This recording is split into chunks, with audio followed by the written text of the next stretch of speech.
Bonjour à tous. Bonjour. Vous êtes bien sur la chaîne Zinc Plus, donc le spin-off de la chaîne The Incredibles, consacré à tout sauf le jeu, et je reçois Pascal pour reparler de série.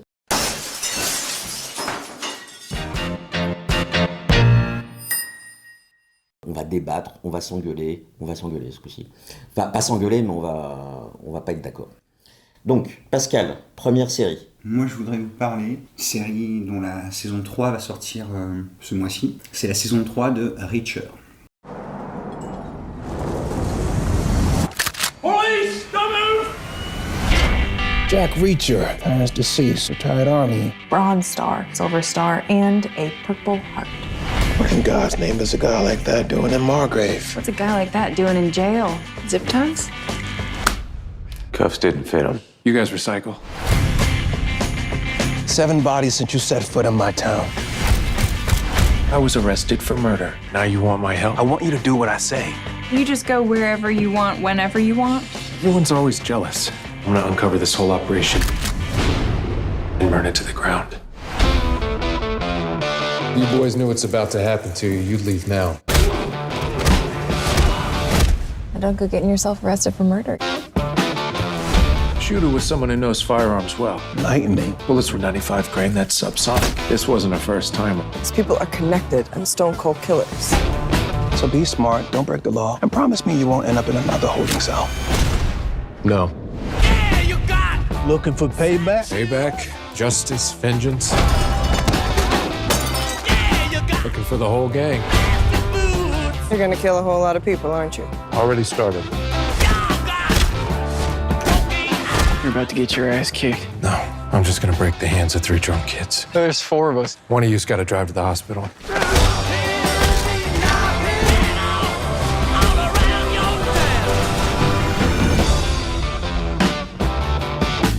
It's not a twist off.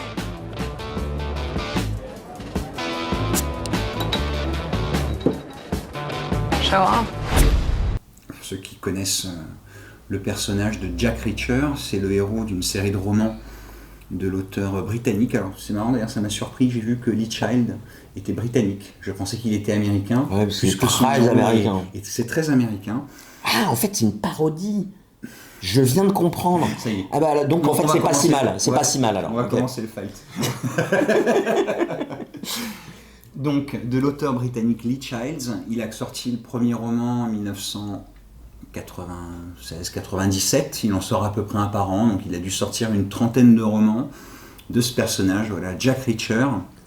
Il y a eu des films avec Et Tom Cruise. Donc, il y a eu d'abord, effectivement, tout d'abord 2 films avec Tom Cruise. Le premier qui s'appelle Jack Reacher. C'est bien nommé, c'est pratique. Réalisé par, donc je sais plus en quelle année, mais ça fait quand même déjà un bon moment, 15 ans, 10-15 ans. Je pense réalisé par Christopher McQuarrie, qui est le scénariste de Usual Suspects, notamment, et qui a fait quelques bons petits polars derrière. Mais attends, c'est lui qui réalise ou c'est lui qui fait le scénario? Christopher McQuarrie réalise, et je pense c'est probablement l'adaptation et au scénario, l'adaptation d'un des romans, justement, de Jack Reacher, qui est pas le premier des romans. On prend, on découvre Jack Reacher sur une intrigue.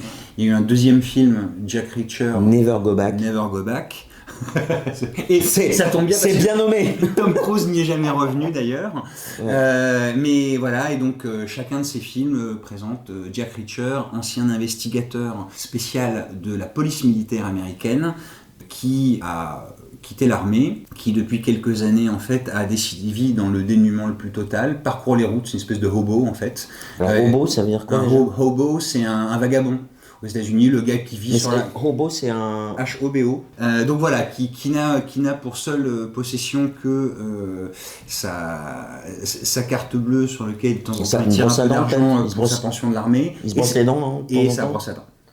Voilà, sa brosse à dents, c'est son seul bagage. Et donc, il vit dans le dénuement le plus total, il parcourt les routes. En fait, c'est son mode de vie. C'est un peu Ken le survivant. C'est un peu ça, dans un monde pas tout à fait dévasté. Mais alors, c'est intéressant l'analogie, effectivement, parce que Jack Reacher, il faut le savoir, dans les romans de Lee Childs, c'est 1m96, 115 kilos. Ouais, ce qui n'est pas tout à fait le cas de Tom Cruise. Voilà, Tom Cruise, je ne sais pas combien de kilos il fait, mais il mesure 1m70. Oui. Et justement, c'était l'une des choses qu'on mettait en avant lorsque on interrogeait Lee Child sur le premier Jack Reacher. Il disait, mais quand même, Tom Cruise ne ressemble pas à Jack Reacher. Oui, mais il fallait vendre des places.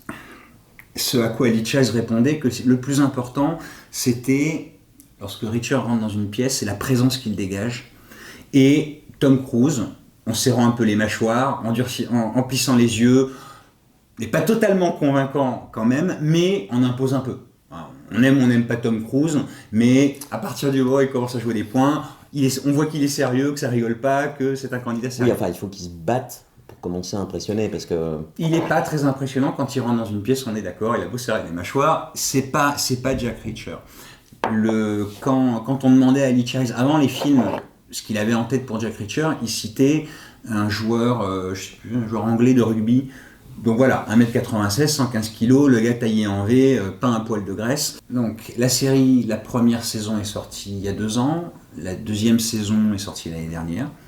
Ah, il y a eu si peu de temps entre les 2 saisons, il me semblait que c'était plus long que ça. Peut-être 1 an et demi après, mais c'est pas très Alors, c'est une série qui est disponible sur Amazon Prime. Hein. Sur Amazon. Enfin, Prime Video, pardon. Et donc, ils ont choisi cette fois-ci le mode série pour adapter les romans, ce que je trouve, et j'en reparlerai après, très intéressant.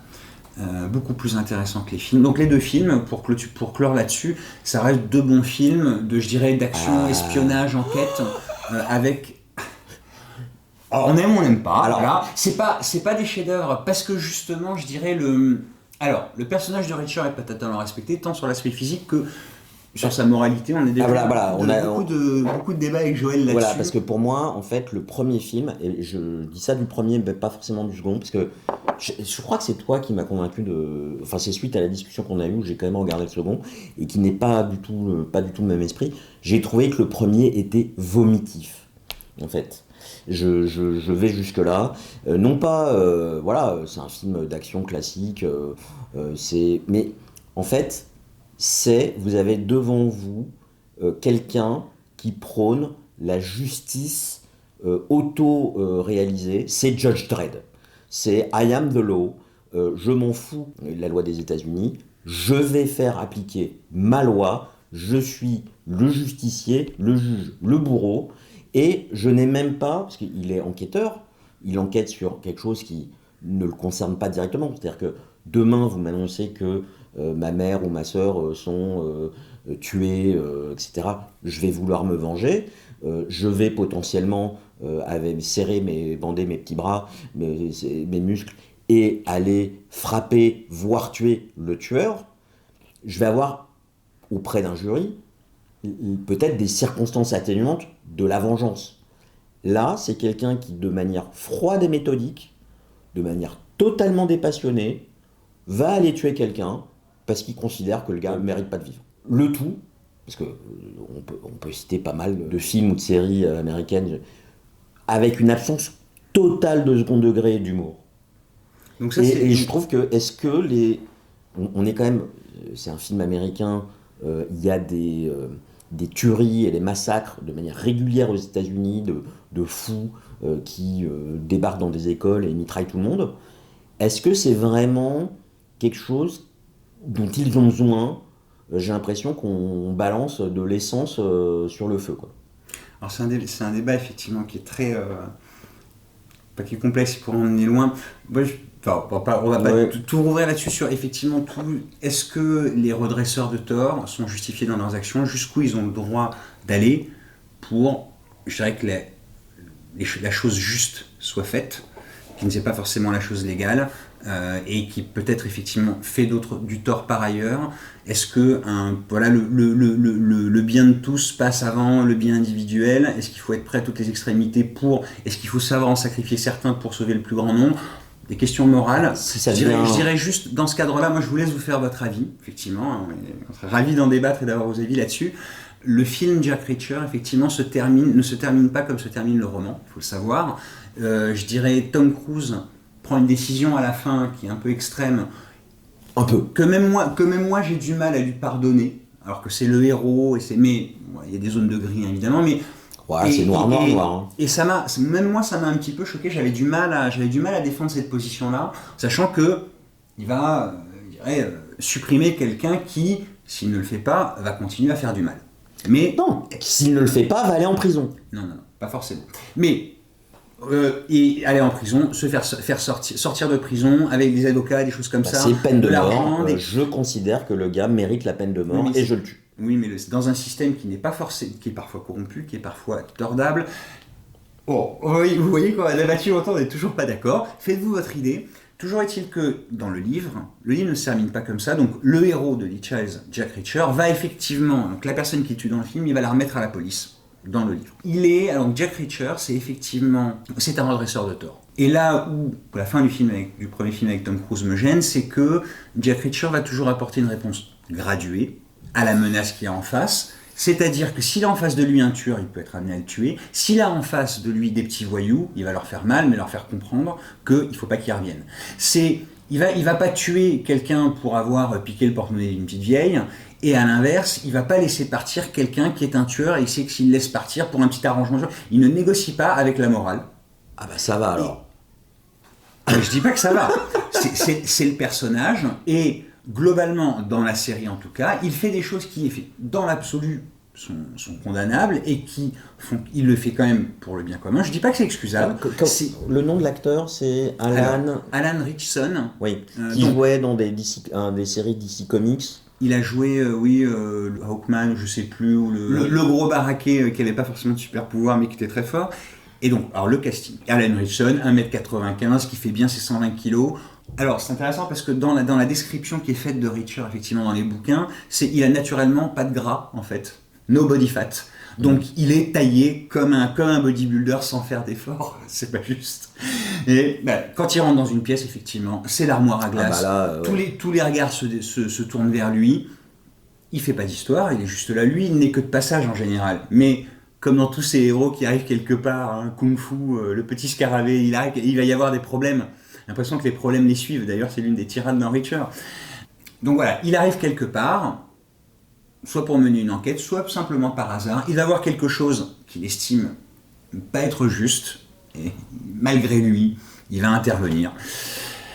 Ce qui est très intéressant dans le format de la série, contrairement au film, c'est que on a le temps d'installer, à chaque bouquin, il est à un endroit différent, il va rencontrer des personnes différentes, il va recroiser peut-être des personnages récurrents, un peu rarement, mais de temps en temps. De l'autostop. Mais, donc voilà, le format de la série, donc c'est une série de 10 épisodes, de 55 minutes, ça laisse le temps de s'installer, ça laisse le temps de mettre une ambiance. Ça pourrait paraître un peu long pour l'adaptation d'un roman, mais pas du tout. Il y a vraiment des différentes phases dans les romans. Si vous avez, c'est un très très bon roman pour la plage l'été, c'est intelligent, c'est bien fait. Ce qui est très intéressant aussi, c'est que les romans sont écrits, on est dans la tête de Reacher. Ça, c'est quelque chose qui est pas fait dans la série. Il n'y a pas de voix off, donc on est obligé de l'expliquer concrètement par des dialogues avec des personnages qui lui posent des questions, qui s'étonnent de « Ah bah tiens, tu n'as qu'une brosse à dents, ah bah tiens, tu penses aussi, pourquoi est-ce que tu arrives à telle conclusion ?» Reacher, il analyse. Parce que dans sa voix off, dans le livre, il explique qu'il se brosse 3 fois les dents par jour. C'est pour ça qu'il a une brosse à dents. Alors, mais en tout cas, s'il t'explique ça, j'ai pas lu ce livre-là, non, mais s'il l'explique, ça fera probablement 2 ou 3 pages. Il faut voir comment, quand Reacher arrive dans un endroit dans le bouquin, il capte tout son environnement, il l'analyse, il fait des connexions, il se pose des questions auxquelles peut-être plus tard il apportera des réponses ou non, mais son cerveau est toujours en marche. C'est Jason Bourne, quoi. C'est Natural Born Killer, quoi, le tueur-né. Non, mais pas forcément sur le... Non, alors, je sais pas si Jason Bourne a un cerveau qui fonctionne comme ça. Ah bah si, il repère tout de suite, il explique à un moment donné, alors, il repère tout de suite les stratégies de sortie. De toute façon, ouais. à être en phase avec leur environnement, c'est pas un agent secret. Il a ça naturellement, c'est-à-dire qu'il a été construit comme ça. Alors, la première saison, dans les saisons, il y a une intrigue principale et qui est entrecoupée de flashbacks. Donc, dans la première saison, on va en apprendre plus sur qui il est, d'où il vient. Donc, son père, sa mère, son père, un survivaliste dans les bois, etc., qui lui a appris plein de pierres. Bah, sa mère, comment ? Son père était un militaire. Et ancien militaire aussi, mais qui lui a appris des techniques de survie, qui les a emmenés vivre dans les bois. C'est pas dans le premier, ça. Parce que j'ai vu la saison 1. Si, c'est dans le premier. Non, il est sur une base militaire, le père, et ils se font virer parce que Jack Reacher a pété la gueule du fils du plus haut gradé, du coup. Oui, ah oui, non, t'as raison, c'est ça. Oui, tout à fait. Je confonds, non, mais je Parce que déjà bébé Jack Reacher, il était pas commode, quoi. Mais voilà, mais bon, et effectivement, c'était voilà, et sa mère, une française, très une boule d'empathie. Donc il est ce mélange un peu de son père, voilà, militaire très strict, très droit, de sa mère qui l'engage à faire confiance à ses sentiments, son grand frère, protecteur, très cadré aussi. Militaire aussi, d'ailleurs. Tout à fait, qui après intègre le FBI. Le FBI. Donc, dans l'armée, voilà, Reacher, on apprend qu'il a fait partie d'une équipe d'investigateurs spéciaux, qu'il a quitté l'armée parce que, pour des raisons qui seront creusées dans la saison 2, donc on le verra, mais des choses qui étaient en conflit avec ses valeurs. Donc il a dit ok, je ne peux plus. Il a voulu faire la chose juste. On lui a dit non, mais tu comprends la politique, ceci, cela. Donc il a quitté l'armée. Mais il continue à appliquer ses valeurs où qu'il aille. Donc la saison 1, on voit son enfance, on voit comment il a grandi, on voit les relations avec ses parents, on voit la relation avec son frère, qui explique un peu comment il s'est construit et qui il est. L'intrigue de la saison 1 est très centrée sur une petite ville, en Géorgie je crois, donc, typiquement la petite ville, c'est un peu le western, il arrive en ville, il remonte la grande rue, il va y avoir le shérif corrompu, il va y avoir l'aide du shérif qui est une bonne personne et qui va l'aider, il va y avoir le notable du lieu qui tient tout le monde sous sa coupe. Voilà, c'est le vrai scénario de Jean-Claude Van Damme, quoi. Il n'a pas fait de western, c'est j'arrive quelque part, ou de Chuck Norris si tu veux. C'est Clint Eastwood. Il arrive en ville, c'est alors c'est peut-être plus du Clint Eastwood que du Chuck Norris, je sais pas. Mais bon, bref. C'est la petite frappe des bouseux américains, chez les bouseux américains, quoi. Ouais, c'est vraiment, j'arrive chez les bouseux américains. L'Amérique profonde. Et l'Amérique profonde, et il y a le petit caïd des bouseux américains, et il y a Jean-Claude Van Damme qui est là et qu'on impose aussi et qui sait bien se battre. Qui ne laisse pas se passer des choses qu'il ne peut pas laisser passer. Mais bon, c'est une enquête policière, il y a de l'action, voilà, il n'y a pas énormément de second rôle, mais moi je trouve que les acteurs justement portent plutôt bien la chose, l'ambiance, etc. Il y a une musique donc il y a pas mal de rock, on va dire, rock, country, etc. C'est plutôt country, oui. Oui, mais ça va dépendre des personnages de la saison, ouais. Parce qu'il y a justement dans la première saison, il croise l'une des anciennes coéquipières du Nantes, etc., qui est plus rock, lui il est plus country, il y a des discussions. Il y a pas mal, les dialogues sont très savoureux, c'est écrit derrière, c'est un romancier qui écrit, donc il y a les échanges entre les personnages, moi je trouve, sont bien écrits. La saison 2, cette fois-ci, on va en apprendre plus sur justement son passage à l'armée, et on va retrouver, dans le cadre d'une intrigue où justement les anciens membres de son équipe spéciale de la police militaire se font buter les uns après les autres, il va retrouver les survivants, essayer de comprendre pourquoi. Et on va voir pourquoi il a quitté l'armée à cette époque, comment il a monté son équipe à l'époque, les liens, etc., comment il les retrouve. Puis une synergie de groupe, j'imagine. Et donc voilà, il est beaucoup moins seul, et il y a beaucoup plus de personnages autour, des personnages secondaires, des personnages qui l'ont connu. Il y a beaucoup de jeux, ils se moquent de lui, ils se moquent tous les uns des autres. De toute façon, c'est des militaires, ils sont très terre à terre. Et en même temps, il y a une énorme affection entre eux parce que ils ont une loyauté indéfectible envers Reacher et envers eux tous. Ils sont sortis de tout ça très soudés. Et voilà, donc ça présente d'autres personnages secondaires. Il y a d'autant plus d'action parce que c'est des anciens militaires, ils ont tous leur spécialité, mais bon, sans rentrer dans les détails, mais voilà, il y a le gars qui va être spécialiste des attaques de banque. Un peu plus, la tchatch, le gars, etc., et qui va se battre au point américain, il va y avoir le spécialiste des armes, machin. Bref, je ne veux pas rentrer dans les détails, mais c'est très attachant, il y a une très bonne dynamique justement entre tous qui se retrouvent au milieu de tout ça et qui font avancer les choses à leur rythme et pas au rythme des choses qui se passent autour, parce que c'est le principe de Reacher, il arrive et il bouscule les choses. Au sens propre comme figuré. Oui, et c'est s'il le faut, effectivement. Donc voilà. Alors, moi, le reproche principal que je fais à la série, c'est que, globalement, ça montre qu'il n'y a aucun problème qu'une extrême violence ne saurait résoudre. Autant le film avec Tom Cruise, le premier, c'est ce côté totalement amoral, ou en tout cas justice non pas aveugle, mais totalement arbitraire, qui est autoproclamé, que je condamnais. Là, c'est le côté, tu dis, il arrive quelque part, il en impose physiquement et il va faire trembler. Non, et il ne rend à personne aussi. Écoute, moi j'ai la saison 1, je l'ai vue il n'y a pas si longtemps. Il rentre dans un café, il s'assoit à la table du fils du notable local.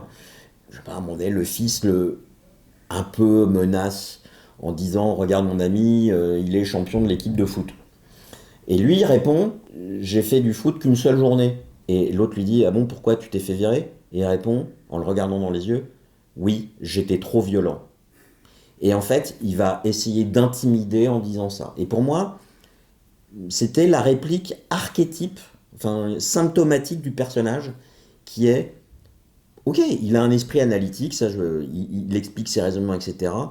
Mais malgré tout, toute résolution passe par une violence totalement débridée. Pas du tout. C'est-à-dire qu'il va proposer à la personne qu'il a en face de lui, mais comme en général c'est un criminel, quelqu'un de violent, d'un peu bas du front, il va lui proposer une solution, une voie de sortie sans violence, en lui disant la solution 2, c'est la violence et tu vas perdre.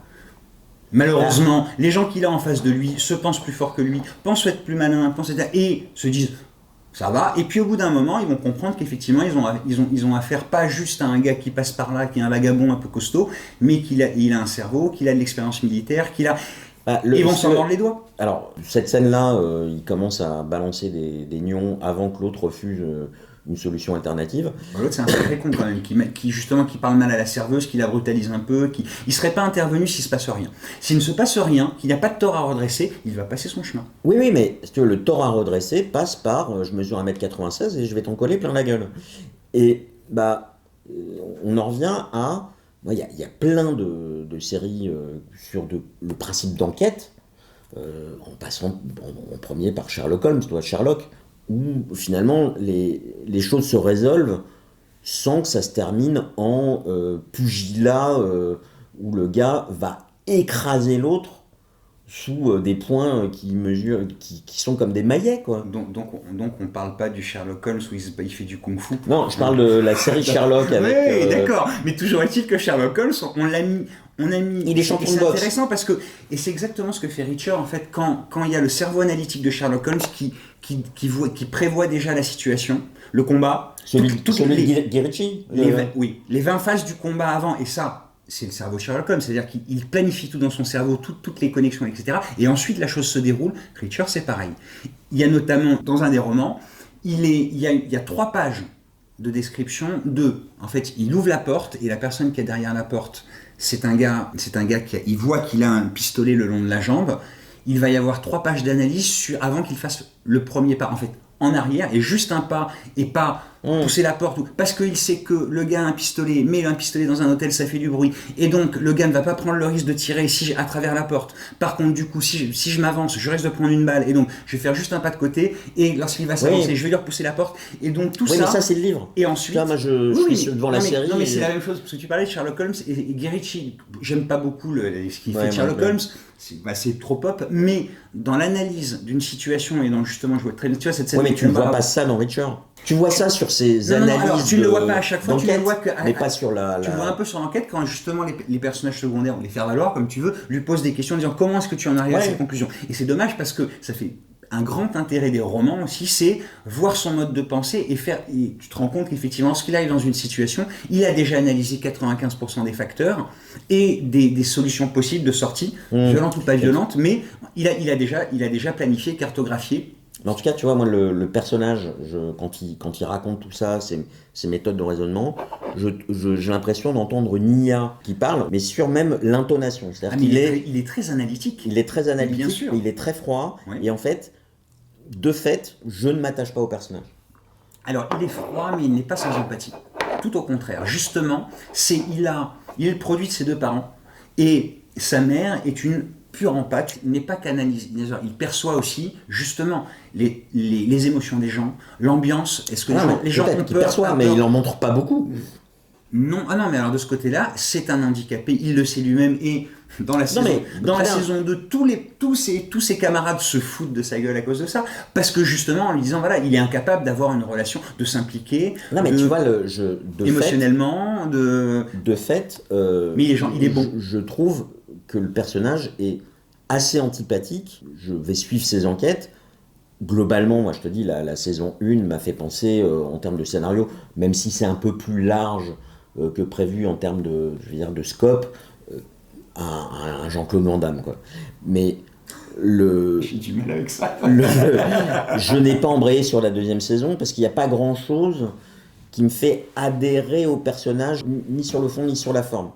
Tu vois, le gars, ok, il s'en va. Tu as la jeune policière qui, tout à coup, tombe... enfin, c'est pas tout à coup, développe un truc et il se passe un truc entre les deux. Et tu te dis, bon, ouais, s'il mesure pas 1m96 tout en muscle, ça se passe quand même autrement avec la fille. Bah d'accord. Et- Elle est pas séduite par ses muscles, elle est séduite par son cerveau. Ouais, mais oui, alors elle est ouais, bon, Bon, après, les muscles ne cachent rien. Hein. Voilà, mais ça, il faut mais- le reconnaître. Et Mais c'est parce qu'il est qu'elle est séduite. Justement, les gens voient une armoire à glace, ils se pensent, c'est quelqu'un de bas du fond qui va être violent. Et non, c'est quelqu'un de beaucoup plus riche, beaucoup plus complexe, qui se résout à la alors, violence. intelligent, oui, complexe, je n'irai pas jusque-là. Ouais, bah si, justement. Alors, et pour ça, il faut se laisser prendre par le personnage, essayer de comprendre. Justement, il est pas parfait, il a ses propres défauts, c'est des limites, justement, Mais alors, en termes d'implication Est-il émotionnellement, possible, etc. que tu... C'est un enfant aussi à certains, par Non, certains mais aspects. est-il possible que tu complémentes ce que tu ne vois pas dans la série parce que tu as lu dans les livres?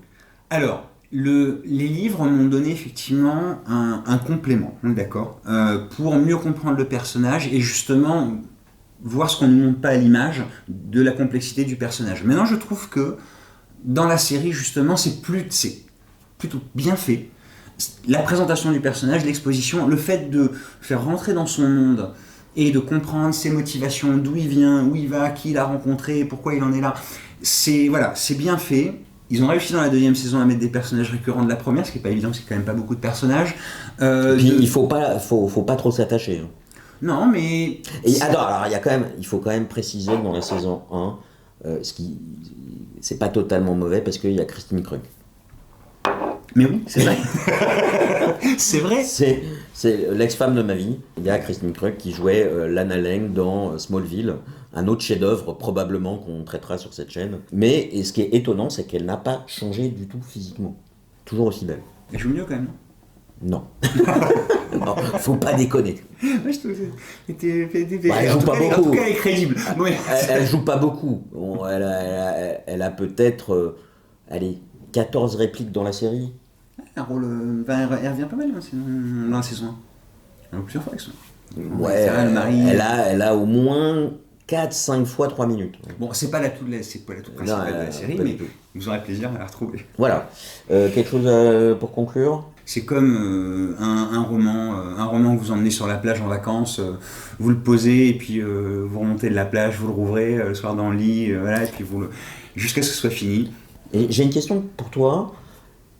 Je te dis, tiens, on va parler de série. Qu'est-ce qui te fait choisir celle-là parmi plein d'autres? Très bonne question, et parce que j'ai vraiment beaucoup de sympathie pour cette série, pour ce qu'ils ont réussi à faire du personnage. J'avais pas lu les romans avant de voir la première Ah, saison. c'est intéressant. J'ai lu le premier roman après avoir lu la première Donc, saison. Et tu as lu le roman qui correspondait à la saison? Non, non, j'ai lu un autre roman qui se situe. D'accord. Alors, il faut savoir qu'effectivement, la première saison, c'est le premier roman de la série. Ils font les choses dans l'ordre. Voilà. Et non, par contre, la deuxième saison, c'est un roman qui est plus loin. Oui, Plus c'est tard. pas le deuxième. Plus tard, ça se passe 2 ans après, donc 5, 6, 7 romans après. Ouais. On va retrouver les personnages quand même. Et le troisième, du coup, je ne sais pas, mais... Il y a combien de romans? Une trentaine 30, je crois, 30. Ah ouais, il en d'accord. fait un par an depuis 1997, à peu de choses près. Il y a un ou deux recueils de nouvelles aussi. Ouais, bah c'est du roman, j'ai l'air de gare, voilà, hein, c'est tous ces personnages récurrents, comme les, je sais pas, Harry Bosch, D'accord, ok. Kay Scarpetta, pour ceux qui connaissent, voilà. J'ai aussi un ami, Romuald, ça c'est pour toi, qui lui est fan des romans, avait lu les romans, avait adoré la série, et dit que c'était très fidèle au roman, ce qui m'a donné envie de lire les romans. Bah voilà, donc tout ça pour dire que c'est une série qui m'est fortement sympathique, je trouve qui a réussi le passage du livre à la série, et que la série est vraiment le meilleur format pour ça, pour Richard. Alors moi, bon, vous comprenez que je suis vraiment contre. J'ai regardé 2 saisons, moi je vais m'arrêter là, parce que ça véhicule, donc je l'ai détaillé pendant toute la vidéo, des valeurs qui me correspondent pas, et en plus je trouve que ça véhicule une vision du monde, alors je suis pas du tout dans les mouvances woke, hein, mais machiste, assez daté. L'homme fort et puissant qui redresse les torts de la veuve et l'orphelin. En 2020 et plus, j'attends aujourd'hui des choses qui sont plus nuancées en fait. Même en termes d'équilibre de rôle, en fait. C'est pas très nuancé. Il faut voir ça comme un western, au final. Ça reste... Mais le western se passe à une époque où moi, la distance de l'époque peut me faire accepter la simplicité des rapports entre les personnages. Là, ça se passe de nos jours. Ça reste des sujets locaux, donc c'est pour ça que pour moi c'est du western. Et faut pas forcément en attendre plus. Voilà, c'est le pour lonesome cowboy qui arrive dans une ville, il y a des torts, il va les redresser. Ça va être Clint Eastwood, Pale Rider ou des héros comme ça, et qui sont pas moralement totalement défendables, hein. Voire des fois basculent du mauvais côté. Mais dans ce qui reste des redresseurs de tort, effectivement, au final, ils font plus de bien que de mal. Voilà. Et ben, c'était le mot de la fin. Merci Pascal. Merci Joël. À bientôt. Merci à vous. Warner Brothers will be proud to bring you the next great American Western. Clint Eastwood, Pale Rider.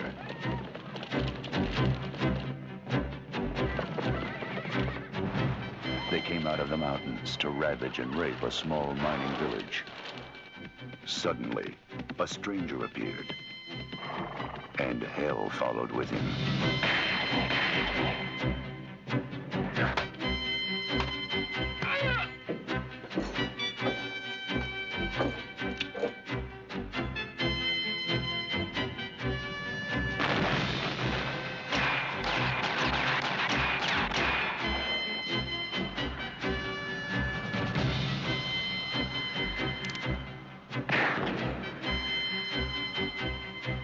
Some called him preacher.